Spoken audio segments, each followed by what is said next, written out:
नमस्कार मित्रांनो, तुमचे स्वागत आहे माझ्या नवीन व्हिडिओमध्ये। आज गुढीपाडवा आहे। आज त्याचाच छोटासा व्हिडिओ घेऊन आलो आहे। सकाळी उठून सगळी माझी दिनचर्या चालू झाली आहे। देवाची सुद्धा पूजा झाली आहे आणि दारामध्ये आता गुढी उभारत आहे।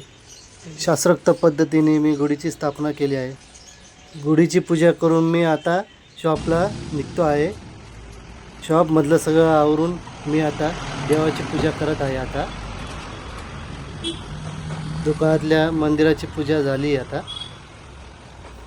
कस्टमर येण्यास आता सुरुवात झालेली आहे। कस्टमर कॅट फूड घेण्यासाठी आलेले होते। त्याच्यानंतर फिश घेण्यासाठी पण कस्टमर आले होते।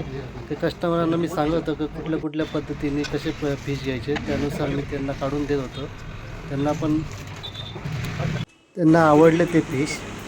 ते कस्टमरांना लिक्विड हवं होतं, ते पण मी त्याच्याबद्दल माहिती सांगितली होती। काहींना फूड हवं होतं, ते पण दिलं होतं। काहींनी चांगल्या क्वालिटीचे फूड मागितले, ते पण मी त्यांना काढून दिले।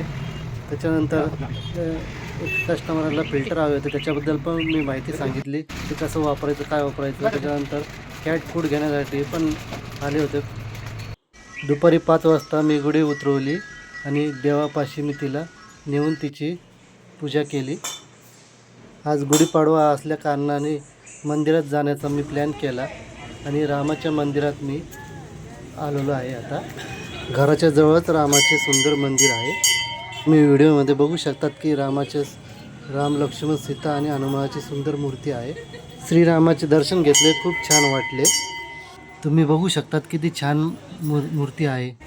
डोकं टेकून मी नमस्कार केला, खूप छान वाटले। तिथे जवळच साईनाथांचे मंदिर होते, तिथे जाऊन पण मी दर्शन घेतले। व्हिडिओमध्ये बघू शकतात की किती सुंदर मूर्ती आहे साईनाथांची।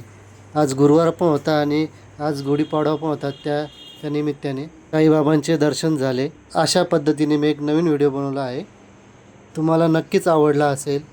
पाडव्याच्या खूप खूप शुभेच्छा। धन्यवाद।